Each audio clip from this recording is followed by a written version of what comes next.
Hi, this is Marina from Darkstar Astrology, bringing you the new moon on May the 15th, and it falls at 24 degrees Taurus Decan 3. Now, 24 degrees Taurus is pretty close to the notorious beheading star Algol, and as I was writing the post, it was just as the strikes on Syria happened with Trump, and now he does have Algol on his midheaven, so I think there'll be some repercussions from that when this new moon falls in a couple of weeks' time. But this new moon falls closer to Capulus, which is another star in Perseus, which Algol is as well, but Algol is in Medusa's head. Capulus is actually the beheading arm of Perseus rather than the head itself. So, you know, back in 2016, I looked at Trump's chart to make the US presidential election. And at that time, Trump was making big claims about draining the swamp and reciting lines from the song The Snake. And mythically speaking, Trump wore his heroic Perseus mask pretty well, you know, with the Americans First rallying cry, or America First, rather. And with his Regulus Mars rising, the populace hoped that Trump was not a guy that could be easily pushed around with some shadowy deep state. However, last year when Trump first played the Syria is gassing children card, it became obvious that either Trump had been led into Bill Hicks's room, which is basically where there's a sketch where Bill Hicks talks about a president being, or every president since Kennedy, basically being led into a room where they just show his head being blown off and what will happen if they don't comply. So it's quite a funny sketch, but you know, either that or Trump's played a very clever double bluff as the supposedly anti-establishment candidate. Anyway, it's Groundhog Day again now because, you know, almost a year later, Algol and Trump's MC are being triggered by this new moon. So it'll be interesting to see what happens now. So almost exactly a year ago on April 11th, I also looked at the interesting Algol activations between Trump's chart and Israel's national chart, which also has Sun on Algol, in the YouTube video that is called Trump, Israel and Mars on Regulus. So I'll add the link to that. It's on my video list. So this new moon in May will make a wide trine actually to power political Pluto as well, but the main standout aspect is not attached to the new moon at all. Basically, it's Mars, the planet of war, square Uranus at the very last minute of Aries. So Mercury will already have triggered that aspect on May the 13th. So I'm really hoping that this moon does not portend an announcement of some more military action. So usually the moon is exalted in the sign of Taurus, but it's not such a guarantee in this decan because Saturn's influence is, as its ruler, often means that there are great obstacles to surmount on life's testing path. However, Moon Taurus 3 does not totally prevent success. At this new moon, any fame will come with a certain amount of notoriety, however. The moon is susceptible to the melancholia of its Saturn rulership, but this period is good for those who can make a career out of doom and gloom, and that does include certain sectors of the media, the mainstream media, but also the alternative media as well. You know, they're not above that. You know, sometimes I don't watch Alex Jones anymore because he just did my head in, and sometimes, yeah, he just goes completely over the top. But you know, I suppose it's there's a news outlet for everyone, really. But others could find that the pain that comes with such a sensible moon intolerable. So I called this post State of Head, but also Heads of States. The temptation to medicate with drugs, especially alcohol, can be high at this time, and depression could be a problem too. There's a tendency to self-destruction, and those touched by this new moon could feel that their lives are fated and even cursed for the next month. Sorry, I don't want to be a doom and gloomer either, but this is a particularly stressful moon, I must say. However, at the end of this period, you might realise that if fate hasn't killed you, then it's actually made you stronger. So generally the moon in Taurus 3 supports those who are life's troopers. Bruised and sometimes battered, they will get back up to proudly show off their battle scars. So around this new moon, there could be night terrors. Dreams will be extremely vivid and can even be prophetic, especially if the media are banging war drums about evil Russia and the threat of nuclear war. But on the positive side, dreams can also be uplifting and inspiring if we switch off the news for long enough. A ritual to banish phobias and paranoia would be very good at this time. So the meaning of the two fixed stars, Capulus and Algol. First of all, Capulus at 24 degrees of Taurus, and this is a quote from Bernadette Brady: to be in or have to deal with a hostile environment, difficulties with women, or being concerned with the difficulties that women experience. And Algol at 26 degrees Taurus is violent death or extreme sickness. That's Vivian Robson. And Bernadette Brady says plagued by personal tragedies, one's own or other people's, or to have a strong social conscience. So Algol is found in the decapitated head of Medusa, which Perseus is holding. Now, as I said before, this star does have a terrible reputation, as you can see from the traditional interpretations. And Robson says Algol is of the nature of Saturn and Jupiter. It causes misfortune, violence, decapitation, hanging, electrocution, and mob violence. And it gives a dogged and violent nature that causes death to the native or others. This is the one that always makes me laugh. It is the evilest star in the heavens. So I've actually written a post on Algol, and I've done the research and seen who actually does have this star prominent. It's not as bad as you would think, and there are other ways to interpret it. But I do think it's still important to look at the original interpretations, because in mundane astrology, they sometimes can be really astoundingly accurate. So, there's a spectrum of how stars affect people personally, and then how they affect the world. And it also depends on what configuration the whole chart is spelling out as well. Algol was also known as the blinking demon, as it's a binary star, and the Chinese gave Algol the grim title of piled up corpses. The Hebrews called it Satan's head, and it's also associated with Adam's first wife Lilith as well, who was branded as the nocturnal vampire and succubus. Algol's contribution towards Taurus Decan 3 could perhaps be an abnormal sex drive, too much or too little, and some keywords from my article on this fixed star are creating monsters, splicing, plastic surgery, mutation, playing God, weird heads, unusual hair, perversions, deformities, potency versus impotence, stunning, and spine tingling. So the new moon aspects are also quite spine tingling. Moon trine Pluto seems to have a more sinister undertone than you would expect from a soft aspect, but it's still a Hades moon, and moon-Pluto aspects are never really easygoing. The sensitive moon combined with the sometimes hellish transformation of the outer planet Pluto is going to be hard for an individual to carry on a personal level, but in the collective this should be easier with this moon, depending on what events are transpiring at the time. And again, we don't want any fear-mongering with nuclear war threats or anything like that, hopefully. The harmonious aspects can at least channel this intense, penetrating, and occasionally ruthless energy into something creative.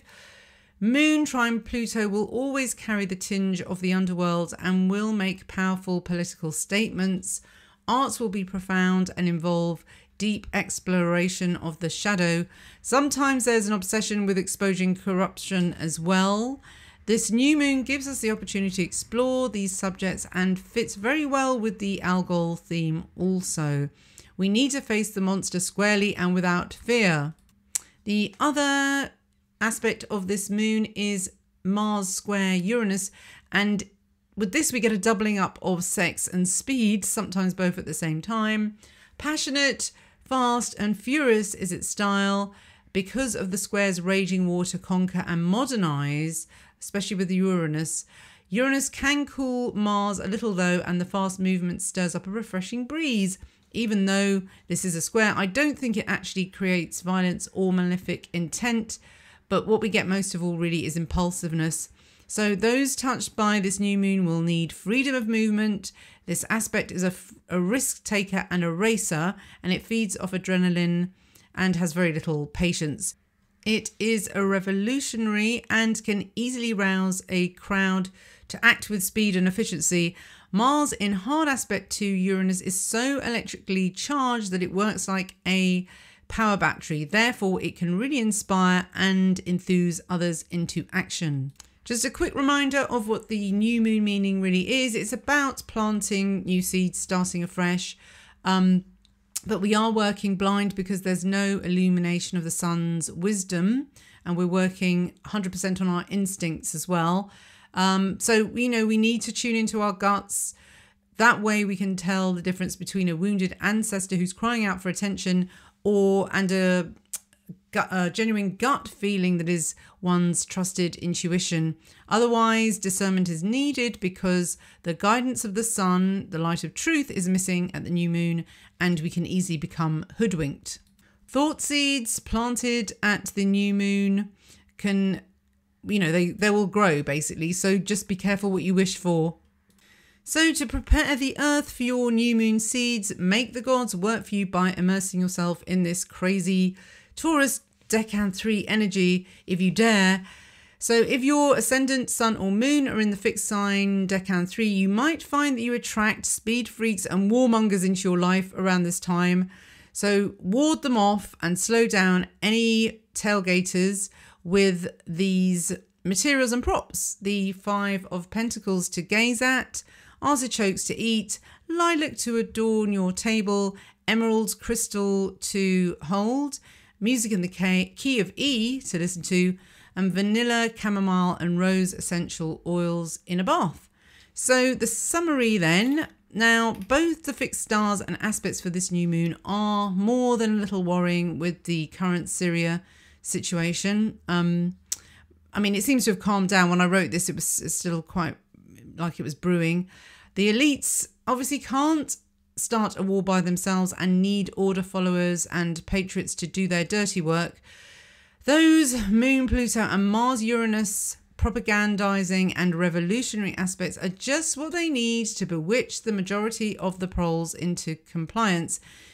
If only we could see a mobilization of anti-war protests against Trump rather than the useless pussy hat wearing women's marches. Now, I got told off for this comment saying that the pussy hat wearing marches were useless. Now, okay, I'm just going to read out what somebody said about this because I just think it's kind of typical of what you get if you criticize these, what I see as being quite, what's the word? I just think they don't strike me as being organic. They seem to be like a stunt, and I don't know who's behind these marches as well, So this comment was, I usually appreciate your work, but I take offence to your snide remark about useless pussy hat wearing women's marches. I happen to be one of those women and I'm not useless. I will always stand up and fight for equal rights and my opposition to Trump and all he stands for. Now, yes, stand up and fight for equal rights. That's fine, But then it gets lumped in with this. Why has Trump become this kind of poster boy for everything he stands for? I mean, what does he stand for? Everybody's got a different interpretation for what he stands for. Because for some of the working classes, he is the champion of them. And obviously, this kind of rise in populism Trump is supposed to be part of that. So for them, he's their hero. And he doesn't, he's not a monster. Whereas for the opposite polarity, he's this awful big baddie. So, you know, it's, again, I don't like this fierce triggering of a reaction against Trump. I don't understand it really. I'm not that triggered by him. Now, saying that, I suppose you could say I do get triggered by the opposite side of things. I do get triggered by, I suppose, I've said this before, the Champagne Socialist Brigade and the celebrities. Well, I used to. They used to really make my blood boil, but you know, I'm starting to just think it's just making me laugh now. It's become so cartoonish, and actually somebody put another comment about, you know, the goodies and the baddies pantomime, because it is, there are much deeper forces, as he said, influencing and shaping current world events. And it's not just so black and white.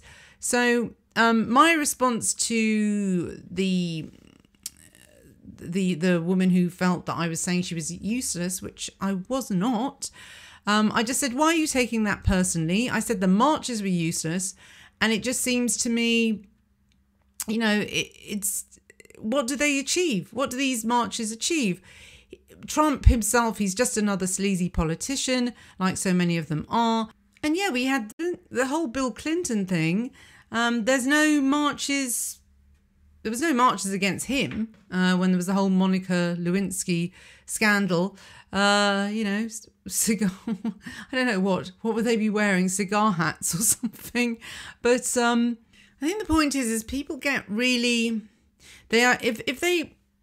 When you become so identified with a cause, if somebody criticizes that cause, is it right to take that as a personal insult? I don't think it is.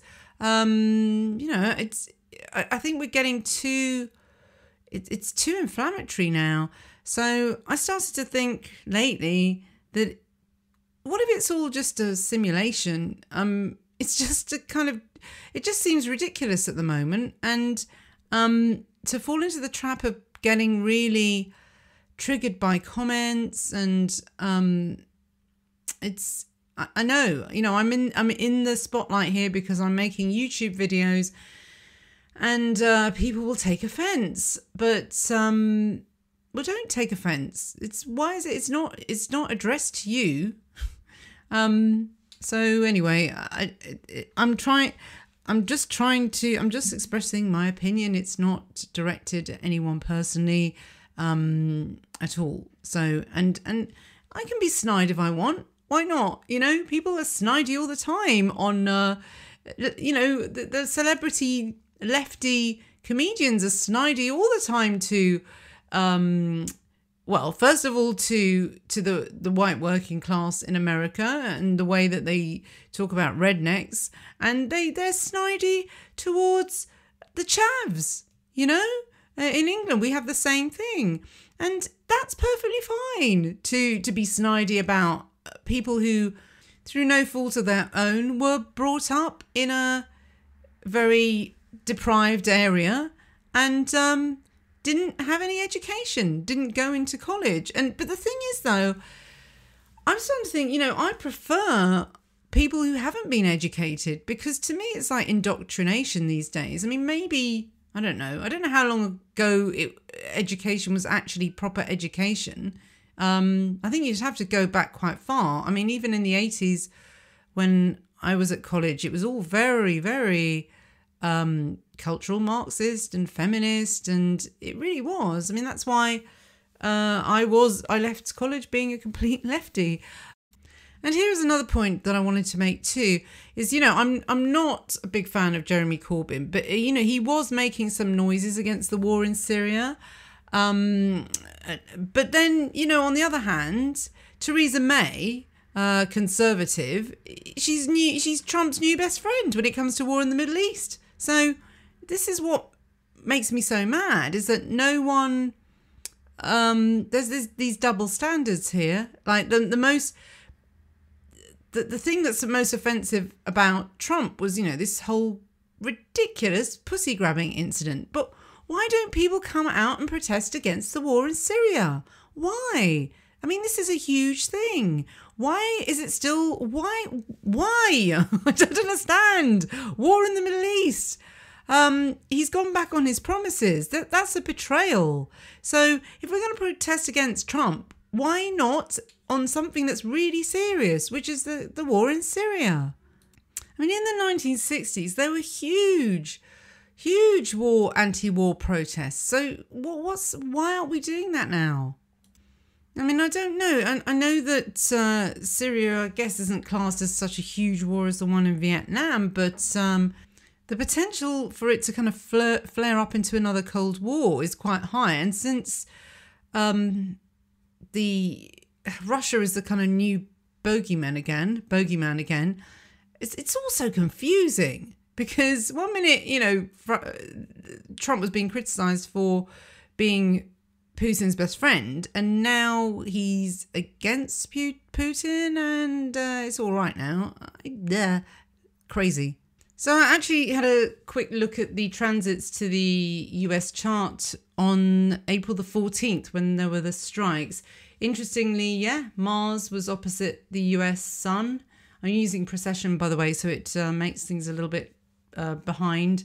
And Saturn was opposite Jupiter, and Jupiter rules the ascendant for America. So, you know, it's that's kind of significant, I guess.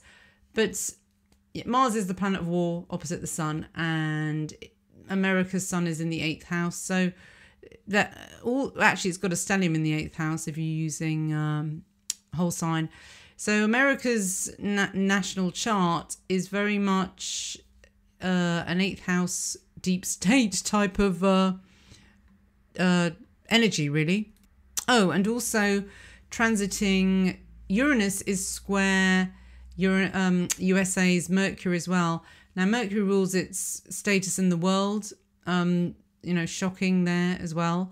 And it also rules its house of open enemies. So, yeah, it was a bit of a shock. Yeah, the Uranus square Mercury, he was withdrawing as well. I think he was about to withdraw troops, if I remember rightly. And then this happened. So it just seems, again, it's like you try and do something and then it's, no, you can't do that. So who are pulling the strings? And yeah, I know it sounds very conspiratorial and, oh my God, there's this kind of like, but it just seems to be, it's always been there on Earth. Everywhere you go, there's people trying to not have wars, and yet there are these wars all the time. It seems like ever since World War II ended, that, well, actually no, ever since World War I, there's just been these world wars that are impacting everyone, and there's no need for it. Why when we seem to be so evolved and we have the technology to feed the whole world and no one should be in debt either, why are there these great big shifts in populations from places that are fertile? I don't understand it. You know, Europe is absolutely jam-packed and crowded. We don't actually have that much fertile land, really. We don't even have the weather. Yet everybody's kind of like crowded into this tiny space, and people coming from places like, you know, Africa's hugely wealthy in terms of its resources, and yet everyone's coming to Europe. It does not make sense. So something's really going on. And another thing I also wanted to say was I had another comment. I like to take this opportunity to reply to comments because sometimes just typing them isn't enough. So this one was on the full moon for the 29th, the Kali one. And she just said, interesting discussion, devil's advocate here. Perhaps European countries reap the karma of the many countries that they colonized and oppressed for centuries. Two wrongs don't make a right, but just a thought. Now, this you hear a lot all the time. And this karma thing is interesting as well, because then you're saying, you know, that those working class girls deserve to be raped. And then you're also saying that all slaves built up some karma in order to be enslaved. And then also, why are the working class paying off the karma of the abusive elites who are a very small percentage? Why aren't the elites paying off the karma? It's just very, very dodgy when you start justifying bad behavior by saying that it's karmic, and that you deserved it. And, I did used to think this myself, so don't think I didn't. I used to believe this New Age bullshit, and it's bullshit. No one has the right to judge and make these kind of judgments and say, oh, this is karma. No, there's natural law, and natural law just kind of works by itself. Nobody has the right to sort of start judging and saying that you deserve this or you don't deserve this or whatever. It just is. And that's kind of how I'm going about things now. I just think it just is. This is what it's all about. This is why we're here on planet Earth. These shadow people are supposed to be there. They're there to break our balls. They're there to be Saturn. They're there to test us and see how we react. That's all it is. They're laughing their heads off. And, we should just laugh back and say, all right, yeah, you got me, but I don't like the way you behave, so I'm going to move away from it. Move away quietly, just move away from it, and don't get entangled with it, really. I think that's all we can do. And just observe and not feel guilty for having the thoughts that we have.